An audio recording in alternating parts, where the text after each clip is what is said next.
Ang video na ito mga kaubayan ay tungkol sa isang uri ng halamang gamot na ito po ay napakaganda na ipapasok natin sa loob ng ating katawan. Ito po yung alokbate.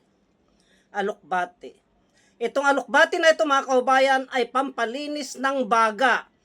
Ulam na, gamot pa. Ito po, naglaga na po ako ng alokbate mga kaubayan.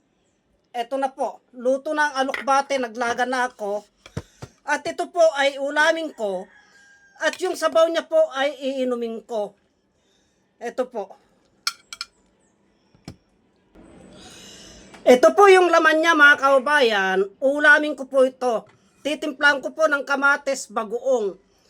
At ito pong sabaw niya, ito po, ay iinumin ko po yan. Yan po ang pampalinis ng baga. Inumin ko po yan mga kaubayan. Yan po, isasalin ko po dito. At ito po ang inumin ko.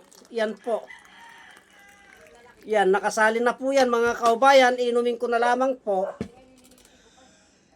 Itong pinaglagaan ng sabaw ng alokbate, pag pumasok po sa loob ng ating katawan, pag ininom po natin yan, lilinisan niya po yung ating baga. Yan po.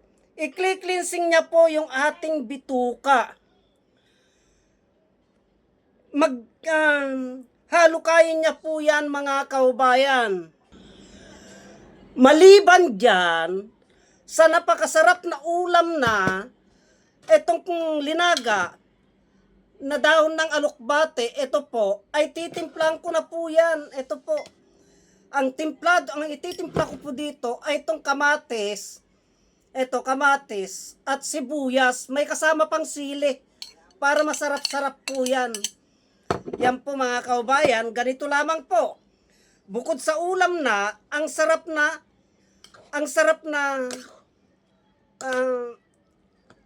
na ulam na ay pampalinis pa po ng baga. Ginagamot niya pa po yung ating karamdaman. Maliban dyan, mga kaubayan, itong alokbate, kung susuriin nating maigi, ay may kakayahan po siya na patibayin yung ating mga buto. Ganun po yan mga kaubayan.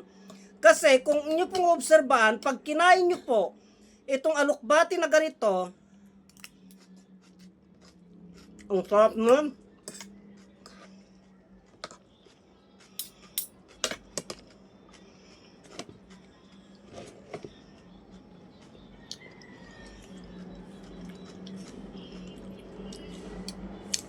Pag kinain nyo po, mararamdaman nyo po, madulas-dulas po siya.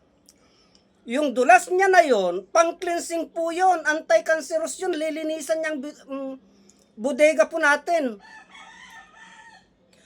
Pag linasan mo, pag ninuyang-uyang mo, mararamdaman mo po sa ating ipin na parang tumutulis po siya, parang nangingilo. Linilinisan niya po yung pinapatibay niyang ating buto. Mga kaubayan. At ito po, pag ininom po natin itong pinaglagaan ng alokbate,